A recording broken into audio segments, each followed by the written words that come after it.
আব্দুল্লাহ ইবনে Hudhafa বলেন, বাদশাহ, যেই উদ্দেশ্যে আমাকে নিয়ে আসছো বাদশাহ, লাভ হবে না। কি হবে না?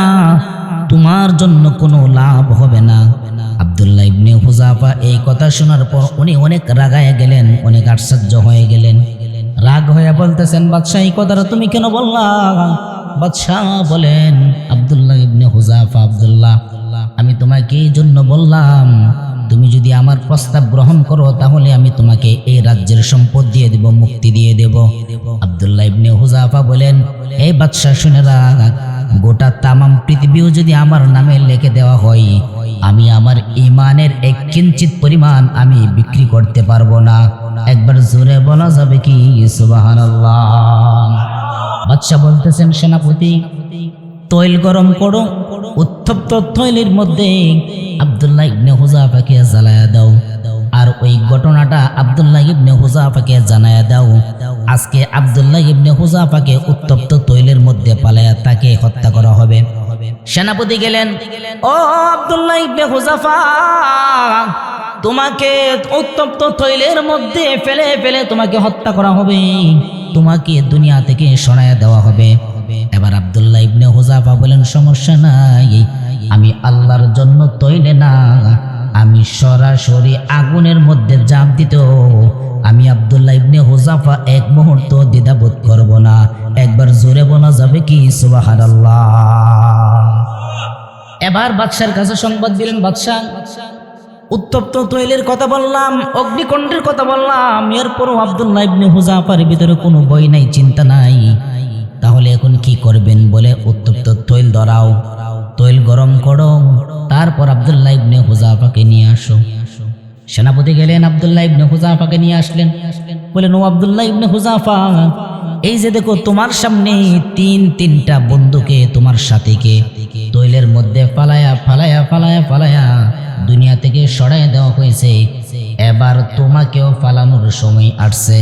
এবার আব্দুল্লাহ ইবনে হুযাফাকে রশি লাগাইয়া উত্তপ্ত তৈলের দিকে তাকে টেনে হেঁচড়ে নিয়ে যায়।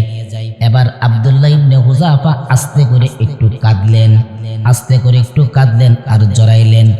এবার বাদশাহ মনে মনে ভাবলেন, তাহলে মনে হয় আব্দুল্লাহ ইবনে হুযাফার এখন বই ঢুকছে, তার অন্তরে মনে হয় এখন সামান্য হালকা কিছু বই ঢুকতে পারে। এবার বাদশাহ ডাক দিয়া বলেন, আব্দুল্লাহ ইবনে হুযাফা, বুঝতে পারছি তুমি কেন কান্না করতেছো, বুঝতে পারছি। উলফত মে বরাবর হ্যাঁ ওয়াফা হো কে জফা হো, उल्फत में बराबर है वफा हो के जफा हो, हर चीज में लज्जत है अगर दिल में मजा हो, हर चीज में लज्जत है अगर दिल में मजा हो।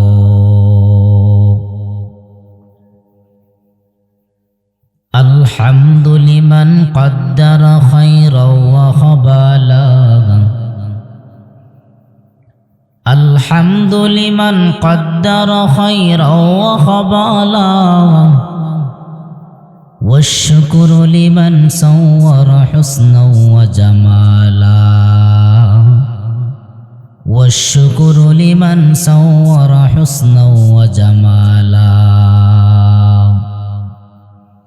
فرد صمد عن صفة خلق بريء, رب أجلي خلق الخلق كمالا,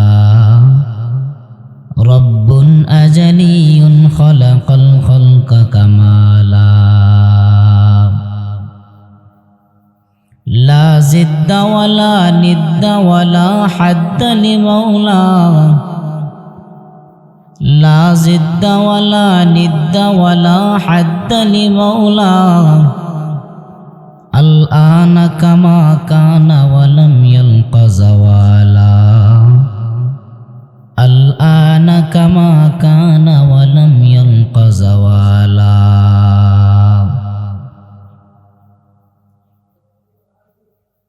আলহামদুলিল্লাহ, আল্লাহ পাকের দরবারে অসংখ্য গুণিত শুকরিয়া যে আল্লাহ পাক রব্বুল আলামিন পবিত্র সময়ে একটা পবিত্র সময় আল্লাহ পাক রব্বুল আলামিন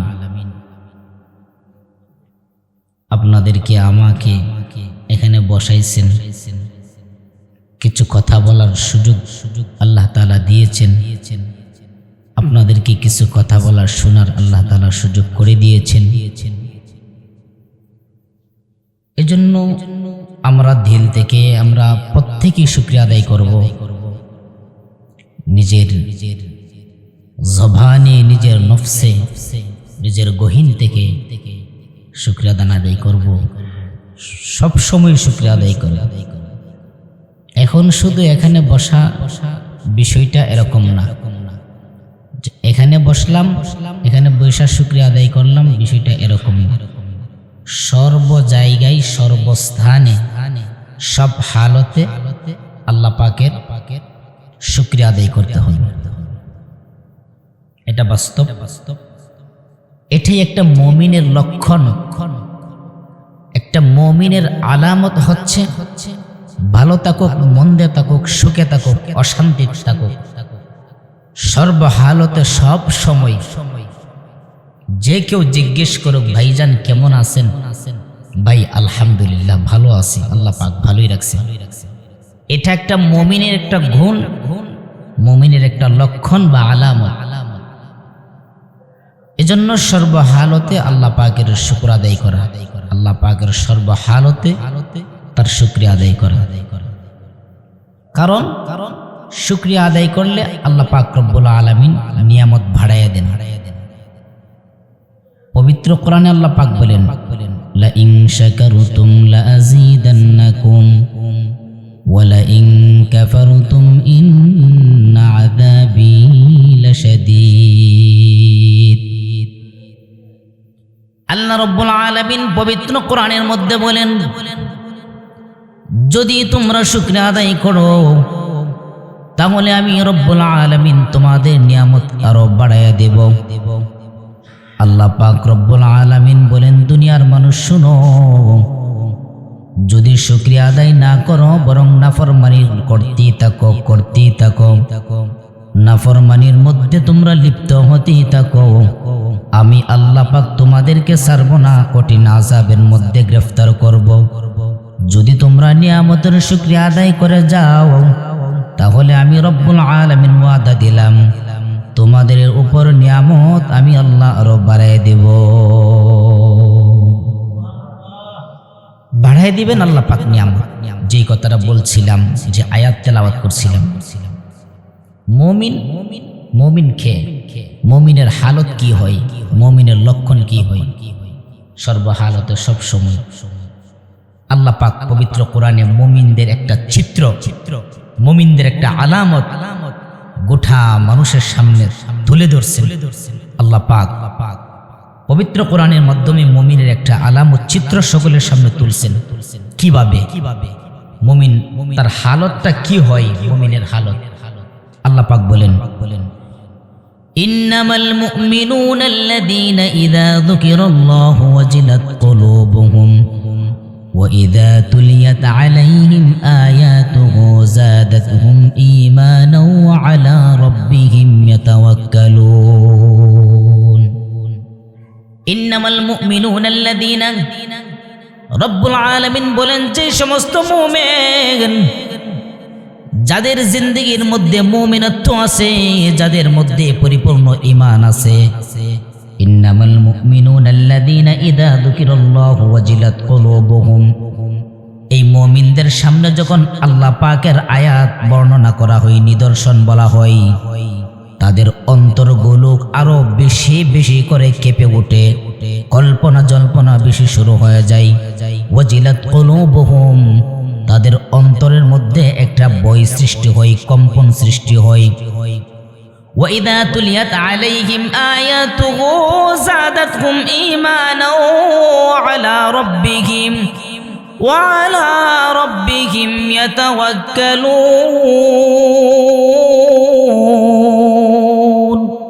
আল্লাহ রাব্বুল আলামিন বলেন, যে সমস্ত মুমিন তারা এমন, তাদের হালত এমন অবস্থা হয়, وَإِذَا تُلِيَتْ عَلَيْهِمْ آيَاتُهُ, যখন যখন তাদের সামনে আয়াত তেলাওয়াত করা হয়, পেশ করা হয়, জাদাতহুম ঈমানা, তাদের ঈমানের মধ্যে আরো জোশ পয়দা হয়, ঈমানের মধ্যে আরো স্পৃহা বাড়ে, ঈমানের মধ্যে আরো স্পৃহা বেড়ে যায়। ঈমানের স্পৃহা কেমন বাড়ে, কিভাবে বাড়ে? জাদাতহুম ঈমানা, যখন আল্লাহ পাকের তেলাওয়াত শুনে, আল্লাহ পাকের নিদর্শনী বলে দেখে শুনে, তখন তাদের ঈমানের মধ্যে আরো জোশ পয়দা হয়, স্পৃহা পয়দা হয়। ওয়া আলা রাব্বিহিম ইয়াতাওয়াক্কালুন, এবং ওই সমস্ত মুমিন যারা আবার আল্লাহর উপর সর্বহালতে ভরসা করে। আমি কি পাইলাম না কি না পাইলাম, আমি কি খাইলাম না খাইলাম, আমার কোনো টেনশন নাই, ভয় নাই, ভয় নাই, ভয় নাই। আল্লাহ রাব্বুল আলামিন বলেন আমার কোনো ভয় নাই, ওই মুমিন বলে আমার কোনো চিন্তা নাই। যে রব্বুল আলামিনের উপর আমি ভরসা করছি, সকাল সন্ধ্যা ওই রব আমাকে খাওয়াবেন, আমাকে রিজিক দিবেন, এটার উপর আমি বিশ্বাস করি, কিয়ামত পর্যন্ত বিশ্বাস রাখব। এটাই হচ্ছে একটা মুমিনের লক্ষণ, মুমিনের আলামত। একবার জোরে বলা যাবে কি সুবহানাল্লাহ? আল্লাহ রাব্বুল আলামিন বলেন এটা হলো মুমিনের একটা হালত, মুমিনের একটা অবস্থা। আমি তোমাদের সামনে একটু তুলে ধরলাম। নবীজি বলেন ঈমানটাকে দুই ভাগে ভাগ করা হয়েছে, ঈমানটা দুই ভাগে বিভক্ত। নবীজি বলেন ক্বালান নবিয়্যু সাল্লাল্লাহু আলাইহি ওয়াসাল্লাম ইন্নাল ঈমানা নিসফান, নিসফুন সাবরু ওয়া নিসফুন শুকর, আও কামা ক্বালান নবিয়্যু আলাইহিস সালাতু ওয়াস সালাম। নবীজি বলেন ঈমানটা দুই ভাগে বিভক্ত। একটা হচ্ছে অর্ধেক ঈমান হচ্ছে শুকরিয়ার ভিতর, আর অর্ধেক ঈমান হচ্ছে ধৈর্যের ভিতর। আল্লাহ রাব্বুল আলামিনের হাবিবে পয়গম্বর, হাবিবে কিবরিয়া জনাবে মুহাম্মদুর রাসূলুল্লাহ সাল্লাল্লাহু আলাইহি ওয়াসাল্লাম বলেন যেই ব্যক্তির মধ্যে, যেই উম্মতের মধ্যে শুকরিয়া এবং ধৈর্য দুইটা জিনিস আছে, আমি রাসূল বলে গেলাম তার মধ্যে ঈমান পরিপূর্ণ আছে। একবার জোরে বলা যাবে কি সুবহানাল্লাহ? এটা নবীজি একটা বর্ণনা দিয়েছেন আমাদের। ঈমান, মুমিন ব্যক্তি তার ঈমান সহজে লুটে নিতে কেউ পারে না, শয়তানও পারে না, কোন বিধর্মী কাফের বেঈমান তারাও পারে না। ঈমান যারা প্রকৃত মুমিন, প্রকৃত ঈমানদার, তাদের কাছ থেকে ঈমান লুটে নেওয়া খুব কঠিন ব্যাপার, নিতেই পারে না, সম্ভব না। কারণ প্রকৃতপক্ষে সে আল্লাহর উপর ভরসা করে, সর্বহালতে সব অবস্থাতে আল্লাহর উপর ভরসা করে। এজন্য ঈমানদারের তার স্তর হচ্ছে ভিন্ন। প্রকৃত ঈমানদার যারা, তাদের স্তর ভিন্ন, তাদের সে হালত ভিন্ন এক হালত। কোন মানুষ, কোন কাফের, বেঈমান, যে কেউ, কোন শয়তান, অভিশপ্ত শয়তান, সেও ঈমানদারের ঈমান লুটে নিতে পারে না। সব সময় সর্বহালতে সে আল্লাহর উপর ভরসা রাখে আর বলে আমার রবই সবকিছু, আমার আল্লাহই আমার সবকিছু। এই জন্য ভরসা, যেহেতু ভরসার মতোই করে, এই জন্য তাদের ঈমান লুটে নিতে পারেন। কিতাবুল বিদায়া ওয়ান নিহায়ার মধ্যে স্পষ্ট ঘটনা বর্ণনা। হযরত ওমর রাদিয়াল্লাহু তাআলা আনহুর খেলাফতকালে রোম সম্রাটের সঙ্গে তার যুদ্ধ হয়। রোমের সম্রাট সেনাপতিকে হুকুম দিয়েছে মুসলমানদের কোন দল কয়েকজনকে যদি পাও, তাহলে তাদেরকে জীবিত আমার কাছে বন্দী করে নিয়ে আসবা। আমি তাদের ঈমানটা পরীক্ষা করব, আমি দেখব তাদের ঈমানের হালত কি অবস্থা, কেমন হয়। বন্ধুরা আমার, এভাবে রোম সম্রাট যখন সেনাপতিকে আদেশ দিলেন, সেনাপতিকে যখন আদেশ দিয়ে দিলেন, সেনাপতিকে বলছেন মুসলমানদের কয়েকজন লোককে আমার কাছে জীবিত নিয়ে আসবা, আমি দেখব তাদের মধ্যে ঈমানের জোশ কতটুক আছে, স্পৃহা কতটুক আছে।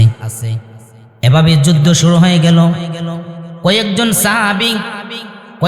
সাহাবী আর আব্দুল্লাহ ইবনে হুযাফা আব্দুল্লাহ ইবনে হুযাফা সহ আর 2-3 জন সাহাবী তাদেরকে রোম সম্রাটের সেনাপতি বন্দী করে রোম সম্রাটের কাছে নিয়ে গেছেন। বলে, রোম সম্রাট বাদশাহ হামদান, আপনি বলছেন আমি কয়েকজনকে জীবিত বন্দী করে নিয়ে আনার জন্য এই তো নিয়ে আসলাম।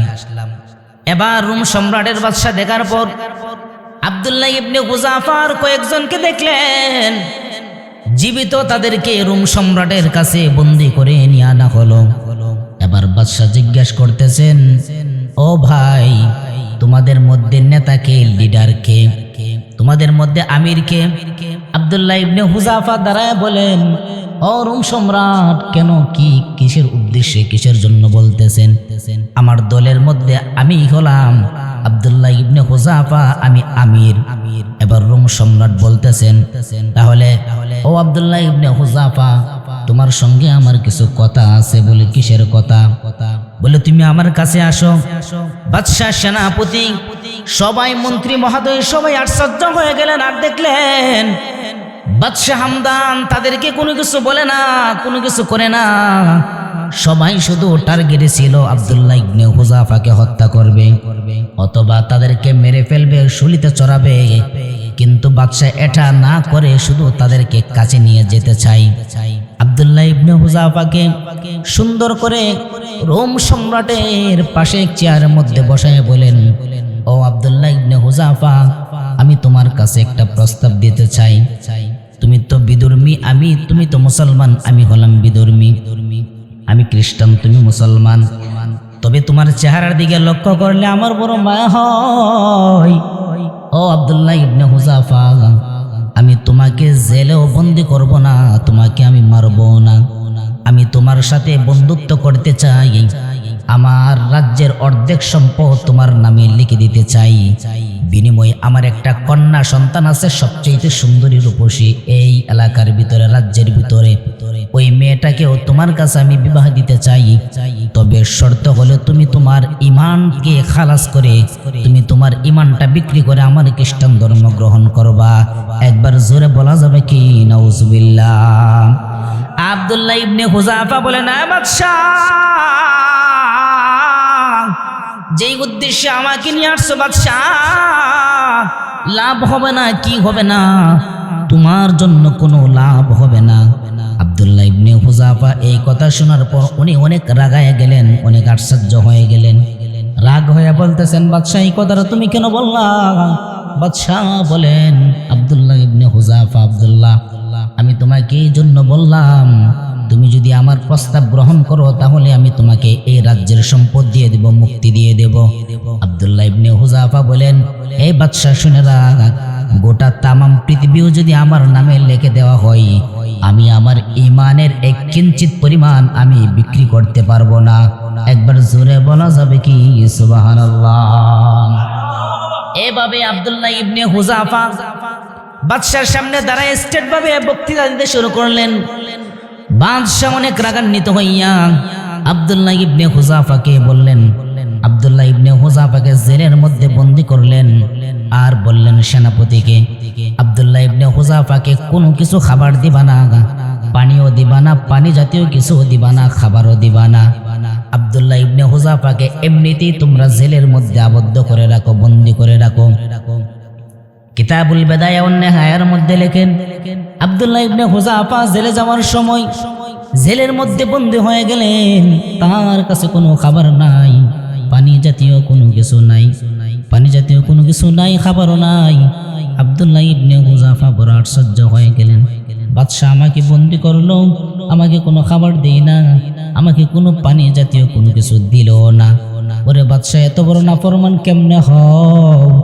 আমাকে এত কোনো খাবারও দিল না, পানি জাতীয় কিছু দেও না, আমার তো পেটে অনেক বড় খিদা। আবার ওদিকে ডাক্তার একজন নিযুক্ত করছেন। ডাক্তার, আপনি আব্দুল্লাহ ইবনে হুযাফার দিকে লক্ষ্য করবেন যেন সে মৃত্যুবরণ না করে। যখন দেখবেন মৃত্যু ঝাই যাই অবস্থা, তখন তাকে হালকা কিছু খাবার দিবেন, কিছু পানি দিবেন, যেন তার জানটা না যায় একেবারে। বলে, খাবার কি দিবেন? বলে, খাবার আপনি দিবেন শুকরের গোশত, আর পানি জাতীয় হিসাবে তাকে মদ দেওয়া হবে। এবার ডাক্তার বলেন, ঠিক আছে, সমস্যা নাই, আমি আব্দুল্লাহ ইবনে হুযাফাকে আমি খাবার হিসাবে শুকরের গোশত আর পানি হিসাবে মদ দিয়ে দেব। শুকর ও মুসলমানের ধর্মে এটা নিষিদ্ধ এবং নাজায়েজ, হারাম। মদ ও মুসলমানদের ধর্মীয়র মধ্যে এটা সবচাইতে বড় নিষিদ্ধ এবং নাজায়েজ, হারামের বিষয়। এবার আব্দুল্লাহ ইবনে হুযাফা 1 সপ্তাহ হয়ে গেল, কোনো খাবার নাই, কোনো পানীয় নাই, কিছু নাই। আব্দুল্লাহ ইবনে হুযাফা শুধু আল্লাহর জিকির করে, আল্লাহর জিকির করে। এবার ডাক্তার বলেন, কি হলো আব্দুল্লাহ ইবনে হুযাফার? কিছু হইল? ডাক্তার বলেন, না গো বাদশাহ, আব্দুল্লাহ ইবনে হুযাফার কোনো সমস্যা হয় নাই, এখনো সে আল্লাহ আল্লাহ আল্লাহ আল্লাহর জিকিরই বলতেছে। এবার আব্দুল্লাহ ইবনে হুযাফাকে ধ্বংস করার জন্য, তার ঈমানকে লুটে নেওয়ার জন্য বাদশাহ একটা সিদ্ধান্ত করলেন, এ সেনাপতি মন্ত্রী মহোদয়, আমি তোদেরকে একটা পরামর্শ দেই। আমার যে সুন্দরী একটা কন্যা সন্তান আছে, তাকে অর্ধেক ড্রেস পরাইয়া আব্দুল্লাহ ইবনে হুযাফাকে আর আমার মেয়েকে একসঙ্গে এক ঘরের ভিতরে তোমরা দিয়া দাও, দেখা যাবে তার ঈমানের মধ্যে কতটুকু পাওয়ার আছে। বাদশাহ তার মেয়েকে অর্ধ ড্রেস পরাইয়া, এত সুন্দর সাজগোজ করাইয়া আব্দুল্লাহ ইবনে হুযাফা আর ওই বাদশার মেয়েকে এক রুমে এক স্থানে দিয়ে দিলেন। 2 দিন 3 দিন হয়ে গেল, আব্দুল্লাহ ইবনে হুযাফা ওই মেয়ের দিকে তাকাই না, লক্ষ্য করে না। এবার সেনাপতি গিয়ে বলেন, বাদশাহ, আপনি যে সুন্দর আপনার কন্যা দিলেন, আপনি যে মেয়ে দিলেন, ওই মেয়ের দিকে তো আব্দুল্লাহ ইবনে হুযাফা কোনো তাকাই না। বলে, কেন? তার কি যৌবনতার চাহিদা নাই? বলে, আছে আছে, তবে যেই মালিককে বই করে ওই মালিকের জন্য আপনার মেয়ের গায়ে স্পর্শ সে এখনো পর্যন্ত করে নাই। মেয়ে অতিষ্ঠ হয়ে গিয়া বলতেছেন, আও বাবা, কি লোকের কাছে আমাকে দিলা, কি যুবকের কাছে দিলা? আজকে 2-3 দিন পর্যন্ত আমি তাকে ফুসলাইতেছি আমার দিকে আকৃষ্ট করার জন্য, এত সুন্দর সাজগোজ করলাম, এরপরও আমার দিকে সে আকৃষ্ট হই না। আবার বাদশাহ রাগান্বিত বলেন, আব্দুল্লাহ ইবনে হুযাফার এত পরিমাণ ঈমান, রাজ্যের প্রতিও তার কোনো লোভ হলো না, আমার মেয়ের প্রতিও কোনো লোভ হলো না, টাকা পয়সার দিকেও কোনো লোভ হলো না। এবার আব্দুল্লাহ ইবনে হুযাফাকে ধ্বংস করার জন্য পৃথিবী থেকে সরাইয়া দেওয়ার একটা চিন্তাধারা করলেন।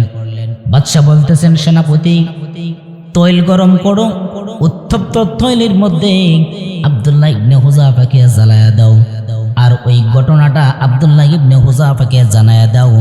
আজকে আব্দুল্লাহ ইবনে হুযাফাকে উত্তপ্ত তৈলের মধ্যে পালায়া তাকে হত্যা করা হবে।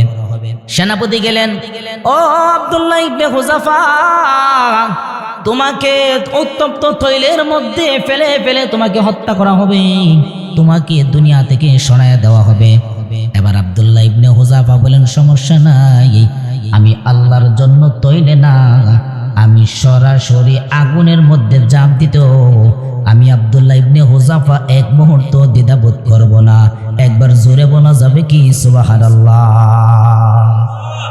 এবার বাদশার কাছে সংবাদ দিলেন, বাদশাহ, উত্তপ্ত তৈলের কথা বললাম, অগ্নিকুণ্ডের কথা বললাম, এরপরও আব্দুল্লাহ ইবনে হুযাফার ভিতরে কোনো ভয় নাই, চিন্তা নাই, তাহলে এখন কি করবেন? বলে, উত্তপ্ত তৈল ধরাও, তৈল গরম করো, তারপর আব্দুল্লাহ ইবনে হুযাফাকে নিয়ে আসো।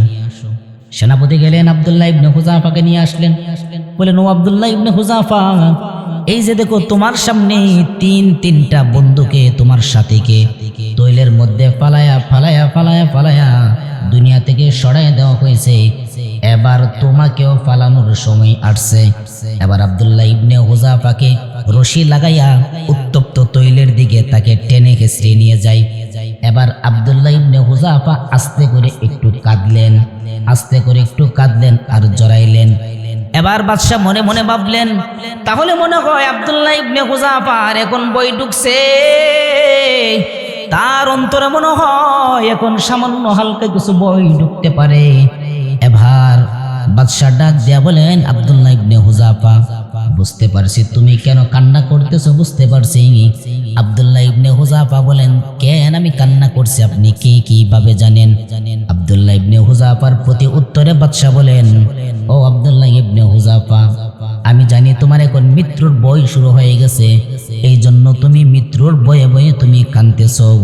এই জন্য আমি তোমাকে এখনো সুযোগ দিলাম, তৈলের মধ্যে ফালানোর আগে আগে তোমার ঈমানটাকে ছেড়ে দাও। আব্দুল্লাহ ইবনে হুযাফা বলেন, বাদশা কান খুলে শুনে রাখো, গোটা দুনিয়ার মানুষকে তুমি জানায়া দাও, আর তুমি নিজেও কান খুলে শুনে রাখো, আমি আব্দুল্লাহ ইবনে হুযাফা যে কান্না করতেছে কারণটা শুনো। বলে কিসের জন্য কান্না করো? আব্দুল্লাহ ইবনে হুযাফা বলেন, বাদশাহ আমি কেন কান্না করতেছি আপনি জানেননি? বলে আমি আব্দুল্লাহ ইবনে হুযাফার একটা জান মাত্র, একটা মাত্র আত্মা, একটা মাত্র জান। আমি আব্দুল্লাহ ইবনে হুযাফা চিন্তা করতেছি, যদি আল্লাহ আমাকে কয়েকটা জান দিত, তাহলে আমি কয়েকটা জান, কয়েকটা আত্মা আল্লাহর জন্য আমি তুমি বাদশার সামনে শহীদ হয়ে যেতাম। এরপরও আমি তোমার সামনে মাথা নত করতে আমি রাজি না। একবার জোরে বলা যাবে কি সুবহানাল্লাহ? তাদের ঈমান এই বাদশা পরীক্ষা করছে। বাদশা বলতেছেন, আব্দুল্লাহ ইবনে হুযাফার সামনে আমি মাথা নত করলাম, নত স্বীকার করলাম যে আব্দুল্লাহ ইবনে হুযাফার এত পরিমাণ তার ঈমানের চেতনা, সুবহানাল্লাহ। এই জন্য আব্দুল্লাহ ইবনে হুযাফাকে বাদশা বলতেছেন, আমি সম্পদের লোভ দেখাইলাম, লোভও ঢুকলো না। আমি তাকে আমার কন্যা সন্তান দিলাম, এরতেও তার লোভ ঢুকলো না। খাবারও নাই, পানিও নাই, কিচ্ছু নাই, সামান্য তার ভিতর ভয়ও ঢুকলো না। আব্দুল্লাহ ইবনে হুযাফা বললেন, শোনো বাদশা, একটা মাত্র আত্মা, যদি আমার কয়েকটা আত্মা, কয়েকটা জান থাকতো, তাহলে কয়েকটা জান এবং আত্মাকে আমি আল্লাহর জন্য উৎসর্গ করে দিতাম। এরপরও তোমার রাজ প্রাসাদের সামনে আমি বিন্দু মাত্র আল্লাহর জন্য, আমি একমাত্র আল্লাহর জন্য আমি মরেছি, মরতে রাজি। এরপরও তুমি বাদশার সামনে এক মুহূর্তের জন্য আমার মাথা নত স্বীকার করতে আমি পারবো না। তোমাদের তরে আমার একটি অনুনয়, বাতিলের প্রাসাদ যেন উঁচু নাহি রয়, জালিমের প্রাসাদ যেন উঁচু নাহি রয়। তোমাদের তরে আমার একটি অনুনয়, জালিমের প্রাসাদ যেন উঁচু নাহি রয়, বাতিলের প্রাসাদ যেন উঁচু নাহি রয়। আমি চলে যাব হয়তো আগে, বিজয়ের পাব না কোশাদ, তোমরা শুধু থাকবে অটল, রাজপথ করে অধিকার। তোমাদেরই বিজয় দেখে শান্তি পাবে হৃদয়। তোমাদের তরে আমার একটি অনুনয়, বাতিলের প্রাসাদ যেন উঁচু নাহি রয়, জালিমের প্রাসাদ যেন উঁচু নাহি রয়। শুধু তাই না বন্ধুরা আমার, আল্লাহ নবী সাল্লাল্লাহু আলাইহি ওয়াসাল্লামের সাহাবায়ে কেরাম একজনও কোনো কাফেরের সামনে মাথা নত করে নাই। একটা কোনো মুসলমান নারীও আল্লাহ রাসূলের জামানাতে কোনো কাফেরের সামনে মাথা নত করে নাই। মহিলাদের মধ্য থেকে সর্বপ্রথম ইসলাম কবুল করছেন সুমাইয়া রাদিয়াল্লাহু তাআলা আনহা। আবু জাহেল শুনলেন সুমাইয়া ইসলাম কবুল করছেন। আবু জাহেল সুমাইয়াকে ডেকে আনলেন, সুমাইয়া শুনলাম তুমি নাকি ইসলাম কবুল করছো, কারণটা কি? সুমাইয়া বলেন, হ্যাঁ আবু জাহেল, আমি ইসলাম কবুল করলাম, আপনার কোনো সমস্যা? বলে যে মুহাম্মদের ধর্মের জন্য আমি সবাইকে নিষিদ্ধ করলাম, বাধা দিলাম, তুমি কিভাবে আবার মুহাম্মদের ধর্ম কবুল করলা? তুমি তোমার ঈমানটাকে ছেড়ে দাও, তোমার ঈমানকে বিক্রি করে দাও, বিনিময়ে আমি তোমাকে হত্যা থেকে মুক্তি করে দেব, আমি তোমাকে আরো রাজপ্রাসাদের মধ্যে বসায় দেব। সুমাইয়া বলেন, আবু জাহেল যতই চেষ্টা করো, যাই কিছু আমার উপর চাপায় দাও, আমি সুমাইয়া রাদিয়াল্লাহু তাআলা আনহা। সুমাইয়া বলেন, আমি সুমাইয়া জিন্দেগিতেও তোমার সামনে মাথা নত করব না। এবার আবু জাহেল সিদ্ধান্ত নিলেন কি করা যায়। গোল মিটিং এ একটা পরামর্শ বসলেন, এক একজন কাফের এক একটা সিদ্ধান্ত দিলেন। কেউ বলেন সুমাইয়ার জিহ্বাটাকে ফেলায় দাও, আবার কেউ বলেন সুমাইয়াকে একেবারে কল্লাটা আলাদা করে দাও, আবার কেউ বলেন সুমাইয়াকে উলঙ্গ করে দর্শন করে দাও। এভাবে এক একজন এক একটা পরামর্শ দিলেন। আবু জাহেল বলেন, না, প্রথমেই তাকে এইভাবে দুর্বল করা যাবে না। প্রথম আমি কৌশলে দেখি তাকে আমার ধর্মের মধ্যে আনা যায় কিনা। সুমাইয়া বলেন, আবু জাহেল যত কৌশল অবলম্বন করোই না কেন, আমি সুমাইয়া ইসলামের জন্য জীবন দিয়েছি, নবীর উপর ঈমান এনেছি। বিন্দু মাত্র পরিমাণ তুমি আবু জাহেলের সামনে আমি সুমাইয়া মাথা নত করতে পারবো না। একবার জোরে বলা যাবে কি সুবহানাল্লাহ? আবু জাহেল বড় একবার আশ্চর্য হয়ে গেল যে সুমাইয়া এরকম ভাবে সে এত শক্ত হয়ে গেল, কারণটা কি? তো সুমাইয়া রাদিয়াল্লাহু তাআলা আনহা বলতেছেন, আবু জাহেল যেই কালেমা একবার আমার জবান দিয়ে পড়ছি, ওই কালেমা আর দ্বিতীয়বার আমি ছাড়তে পারি না, আর পারবো না। এবার আবু জাহেল বলেন, একজনকে হুকুম দিছে, তাইলে এক কাজ কর, সুমাইয়ার সমস্ত কাপড় তার শরীর আল্লাহ রসুলের জন্য জিন্দেগি জীবন দিতে উনি প্রস্তুত। আবু বকর সিদ্দিক রাদিয়াল্লাহু তাআলা আনহু একদিন এক খ্রিস্টানের গির্জার পাশ দিয়ে যাইতেছে, তো খ্রিস্টানের একটা বড় পাদ্রী, খ্রিস্টানদের বড় পাদ্রী, যিনি বড় কিতাবের পণ্ডিত্য অর্জন করছেন, আবু বকর সিদ্দিক রাদিয়াল্লাহু তাআলা আনহু খ্রিস্টানের গির্জার পাশ দিয়ে যাচ্ছে, আর দেখলেন খ্রিস্টানের একজন বড় পাদ্রী মানুষকে নিয়ে তারা একটা গবেষণা করতেছে, মানুষকে খ্রিস্টানের ধর্মের দাওয়াত দিচ্ছে। আবু বকর সিদ্দিক রাদিয়াল্লাহু তাআলা আনহু খ্রিস্টানের গির্জার সামনে দাঁড়ায় বলেন, ও খ্রিস্টানের বড় পাদ্রী, আমি তোমাকে দ্বীনের দাওয়াত দিয়ে গেলাম, আল্লাহ এবং রাসূলের দাওয়াত দিয়ে গেলাম, ওই আল্লাহর দাওয়াত দিলাম যিনি তোমারও রব আমারও রব। এবার এই কথা বলার পর এবার খ্রিস্টানের পাদ্রী বড় রাগ হয়ে গেলেন, আর বললেন, আবু বকর তুমি নাকি ওই আল্লাহর দাওয়াত দিচ্ছ যেই আল্লাহ হচ্ছে একটা ফকির, যার কোনো টাকা নাই, পয়সা নাই, কোনো সম্পদ নাই, ওই ফকিরের ধর্ম আমি কবুল করতে পারি না। এবার আবু বকর সিদ্দিক রাদিয়াল্লাহু তাআলা আনহু নরম মানুষ, গরম হয়ে গেছে। এবার আরহাম ছিলেন আবু বকর, এখন আসাদ হয়ে গেছে। আবু বকর এই কথা শোনার পর একের পরে এক দুইটা থাপ্পড় লাগায় দিলেন। এবার খ্রিস্টানের পাদ্রী বড় আশ্চর্য হয়ে গেলেন, আমি হলাম খ্রিস্টান ধর্মের বড় পণ্ডিত, আমি বড় একটা লিডার, এতগুলো জনগণের সামনে আমাকে আবু বকর দুইটা থাপ্পড় মারলো, দ্বিধাবোধ করলো না, বিচারটা কার কাছে দেওয়া যায়? এই কথা শোনার পর ওই খ্রিস্টানের পাদ্রী মনে মনে একটা চিন্তা করলেন, চিন্তা করার পর বললেন, উম্মতের মধ্যে সবচাইতে শ্রেষ্ঠতা হচ্ছে আবু বকর, তার উপরে আর কেউ না। যদি বিচার দিতে হয় তাহলে হযরত মুহাম্মদের কাছে বিচার দিতে হবে, বিচারটা নবীর কাছেই নিয়ে যাই। নবীর কাছে নিয়ে যাওয়ার পর বলতেছেন, ও মুহাম্মদ, তোমার আবু বকর আমাকে দুইটা গালের মধ্যে দুইটা থাপ্পড় বসাই দিল। এবার আল্লাহর রাসূল বলেন, কিসের জন্য বিচার নিয়ে আসছো? এবার ওই রকম ভাবে বিচার দেওয়ার পর আল্লাহর রাসূল বলেন, কে তোমাকে থাপ্পড় দিয়েছে? বলে, আপনার আবু বকর আমার গালের মধ্যে থাপ্পড় বসায় দিয়েছে। বলে, মনে হয় তুমি নামটা বলতে ভুল করছো, এই থাপ্পড় দেওয়ার কাজ তো আবু বকরের না, এই থাপ্পড় দেওয়ার কাজ হচ্ছে ওমরের, নিশ্চয়ই ওমরে করছে, তুমি নামটা হয়তো ভুল করছো। এবার বলেন, না ও পয়গম্বর, আমি তো আবু বকর কেউ চিনি, ওমর কেউ চিনি, আমি তো আবু বকর ওমর দুজনকে আমার খুব ভালো করে চেনা আছে, আমি জানি আবু বকরে আমি দেখেছি, স্বচক্ষে দেখেছি, আমার দুই চক্ষু দয়ে আমি দেখলাম আবু বকর আমার গালে দুইটা থাপ্পড় বসায় দিয়েছে। এবার আবু বকর বিচার দেওয়ার ভিতরে উপস্থিত। ও পয়গম্বর, খ্রিস্টানের পাদ্রী আপনার কাছে কি বিচার দেয়? আল্লাহর রাসূল বলেন, আবু বকর, খ্রিস্টানের পাদ্রী আমার কাছে বিচার দিচ্ছে, তুমি নাকি তার গালের মধ্যে থাপ্পড় বসায় দিয়েছো, তুমি নাকি ওমর। এবার আবু বকর সিদ্দিক বলেন, পয়গম্বর, আমি ওই তার গালের মধ্যে থাপ্পড় বসাই দিছি, কথাটা বাস্তব, আমি বসাইলাম। আল্লাহর রাসূল বলছেন, আবু বকর তুমি এত নরম মানুষ, তুমি হঠাৎ করে গরম হয়ে গেলা, কারণ কি? নিশ্চয় এখানে বড় কারণ আছে। আবু বকর বলেন, ইয়া রাসূলুল্লাহ, ইয়া হাবিবাল্লাহ, পয়গম্বর, আমি যে তাপ্পড় মারলাম আপনি তাপ্পড়ের বিষয়টা জানছেন, কিন্তু সে কোন কাজটা করছে আপনি তো জানেন না।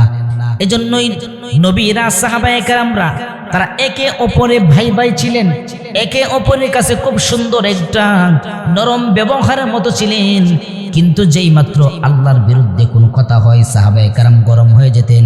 মুহাম্মাদুর রাসূলুল্লাহ ওয়াল্লাযীনা মাআহু আশিদ্দাউ আলাল কুফফার রুহামাউ বাইনাহুম তারাহুম রুকআন সুজদান ইয়াবতাগুন। মুহাম্মদ এবং মুহাম্মদের সাথী বর্গরা তাদের এমন অবস্থা ছিল, যখন পরস্পরে বসত তখন তারা ভাই ভাই ভাই ভাই ভাই ভাই, তারা একে অপরে খুব মিলেমিশে করে বসত। যেই মাত্র কোনো কাফের বেঈমান আল্লাহ এবং রাসূলের বিরুদ্ধে কিছু কথা বলতেন, তখনই তারা গরম হয়ে যেত। এবার আবু বকরকে রাসূল জিজ্ঞাসা করলেন, সে কি বলছে? আবু বকর বলেন, ইয়া রাসূলুল্লাহ, পয়গম্বর, আমি দ্বীনের দাওয়াত দিচ্ছি। ওই খ্রিস্টান পাদ্রী আমাকে বলে ওই আল্লাহর দাওয়াত দিচ্ছ, যে নাকি একটা ফকির। এবার ওই ইহুদি খ্রিস্টানের পাদ্রী বলতেছেন, ইয়া রাসূলুল্লাহ, পয়গম্বর, আমি এই কথা বলি নাই। এখন আল্লাহর রাসূল দ্বিধাদ্বন্দ্বের মধ্যে পড়ে গেলেন। এবার আবু বকরের পক্ষেও দলিল নাই, খ্রিস্টানের পক্ষেও দলিল নাই, ফায়সালা করবেন কিভাবে? আল্লাহর রাসূলের কাছে জিবরাইল আমিন আয়েশা বলেন, পয়গম্বর, আপনার আবু বকর দাওয়াত দিয়েছে, প্রতি উত্তরে সে এই কথাটাই বলছে। আল্লাহর রাসূল বলেন, খ্রিস্টানের পাদ্রী, তুমি যেই কথাটা বলছো এই মাত্র আমাকে জিবরাইল আমিন আয়েশা বলে গেছে। এখন বিপক্ষে তো তোমার পক্ষে রায় হবে, বিপক্ষে তোমার রায় হবে। আমার আবু বকর সাধারণ কোনো সাহাবী না। আবু বকর সব সময় নরম, সব সময় নরম। তুমি এত বড় একটা কথা বলছো যে রব তোমারও রব আমারও রব, যে রব কুল কায়নাত সব কিছু সৃষ্টি করলেন, এই রব কোনোদিন ফকির হতে পারে না। তুমি কথাটা ভুল বলছো। এবার আল্লাহর রাসূল বলেন, ও পয়গম্বর, তাহলে আপনি একটু জানায় দেন আপনার ধর্মটা কতটুকু সত্য। খ্রিস্টান বলেন, আপনার ধর্মটা কতটুকু সত্য? আল্লাহর রাসূল বলেন, আমার ধর্মটা কেমন সত্য? তুমি কি তোমার হাতগুলো দেখতেছো? বলে হ্যাঁ দেখতেছি। তুমি নিজের হাতগুলো স্পর্শ করতে পারতেছো? বলে হ্যাঁ করতে পারতেছি। তোমার হাতগুলো যেমন স্পষ্ট তুমি দেখতে পাও, এর চাইতো আরো স্পষ্ট হলো আমার ধর্ম। আবার খ্রিস্টানের পাদ্রী বলেন, পয়গম্বর, আর দেরি করবেন না, আপনার হাতের সাথে হাত লাগায়া কালেমা পড়ে মুসলমান বানিয়ে দেন। লা ইলাহা ইল্লাল্লাহু মুহাম্মাদুর রাসূলুল্লাহ সাল্লাল্লাহু আলাইহি ওয়াসাল্লাম। পয়গম্বর, আজকে থেকে আমার জানা হয়ে গেছে আপনার ধর্ম সত্য, আপনার ধর্ম সত্য। এ লোক সকল গোষ্ঠীর মানুষ, আয় আয় আয়, আর দেরি করবা না। আমি আজ থেকে বুঝতে পারলাম নবীর ধর্মটা কতটুকু সত্য। এখন আমি সরাসরি আমার সামনে প্রমাণ হয়ে গেল। একবার জোরে বলা যাবে কি সুবহানাল্লাহ? সিদ্দিক তেরা নাম সে ইসলাম रहेगा, सिद्दीक तेरा नाम से इस्लाम रहेगा, दुनिया की सदाकत में तेरा नाम रहेगा, दुनिया की सदाकत में तेरा नाम रहेगा, फारूक तेरा नाम से इस्लाम रहेगा, फारूक तेरा नाम से इस्लाम रहेगा, दुनिया की अदालत में तेरा नाम रहेगा, दुनिया की अदालत में तेरा नाम रहेगा, उस्मान तेरा नाम से इस्लाम रहेगा, उस्मान तेरा नाम से इस्लाम रहेगा, दुनिया की सखावत में तेरा नाम रहेगा, दुनिया की सखावत में तेरा नाम रहेगा, आली तेरा नाम से इस्लाम रहेगा, आली तेरा नाम से इस्लाम रहेगा, दुनिया की शजाअत में तेरा नाम रहेगा, दुनिया की शजाअत में तेरा नाम रहेगा, मुआविया तेरा नाम से इस्लाम रहेगा, मुआविया तेरा नाम से इस्लाम रहेगा, दुनिया की सियासत में तेरा नाम रहेगा, दुनिया की सियासत में तेरा नाम रहेगा। কোন সাহাবী এই পর্যন্ত কোন কাফেরের সামনে আল্লাহর রাসূলের জন্য জীবন দিয়েছে, মার খেয়েছে, সব সময় জীবন দিয়েছে। খাব্বাব রাদিয়াল্লাহু তাআলা আনহু কে অগ্নিকুণ্ডের মধ্যে শোয়াই দিয়েছে, খাব্বাবকে জ্বলন্ত অগ্নির উপরে শোয়াই দিয়েছে। হযরত ওমর খাব্বাবের কোমরটা উল্টায় দেখেন, কোমরটা চিকন হয়ে গেছে। তো বলতেছেন, খাব্বাব তোমার কোমরটা চিকন হয়ে গেছে, কারণটা কি? এবার খাব্বাব বলেন, ওমর আমার সেই কোমরের চর্বিগুলো যখন আমাকে অগ্নিকুণ্ডের মধ্যে রাখা হয়, তখন আমার সেই চর্বিগুলো গলে গলে গলে গলে পানি হইয়া সেই আগুনের উপর পড়ে, আগুন নিবে, আবার আমার কোমরের নিচে আবার প্রজ্বলিত অগ্নি আমার নিচে আবার জ্বালায় দেয়। এই কষ্ট করছে। এই দৃশ্য দেখার পরে খলিফাতুল মুসলিমিন ওমর বলেন, খাব্বাব আজকের পর থেকে তোমাকে কষ্ট দেওয়া হবে না। হযরত ওমর নিজের টাকা দিয়ে হযরত খাব্বাবকে খরিদ করে তাকে জিন্দেগীর জন্য মৃত্যুর আগ পর্যন্ত তাকে আজাদ করে দিয়েছে। চিন্তা করছে, এদের ঈমান শক্ত ঈমান ছিলেন। এজন্য ভাই দোস্ত বুজুর্গ, আপনারা যারা আছি সকলে আমাদের ঈমানের দিকে লক্ষ্য করব। আমার ঈমানটা শয়তানে যে কোনো সময় নিতে পারে, বিশেষ করে মৃত্যুর সময় শয়তান পাশে থাকে, মানুষের ঈমানকে লুটে নেওয়ার জন্য শয়তান বহু চেষ্টা করে। এই জন্যই তো মৃত ব্যক্তির কানের পাশে তালকিন দেওয়া হয়, শাহাদাতের তালকিন দেওয়া হয়, যেন শাহাদাত তার কানের ভিতরে ঢোকে, তখন শয়তানের চক্রান্ত করে। এই জন্য সকলেই খেয়াল রাখবে নিজের ঈমান, আমল, আখলাক, কথাবার্তা, আমার চাল চরিত্র, আমার কিভাবে কোন সিস্টেমে কি হইতেছে না হইতেছে সব দিকে খেয়াল রাখবে। আল্লাহ পাক রব্বুল আলামিন আপনাদেরকে, আমাকে, সবাইকে এই কথাগুলো বলার উপর, এই কথাগুলো বলা এবং শোনা, বলনেওয়ালা শূন্যওয়ালা সকলকে আমল করার তৌফিক দান করেন। সকলে বলেন আমিন। ওয়া আখির দাওয়ানা আলহামদুলিল্লাহি রাব্বিল আলামিন।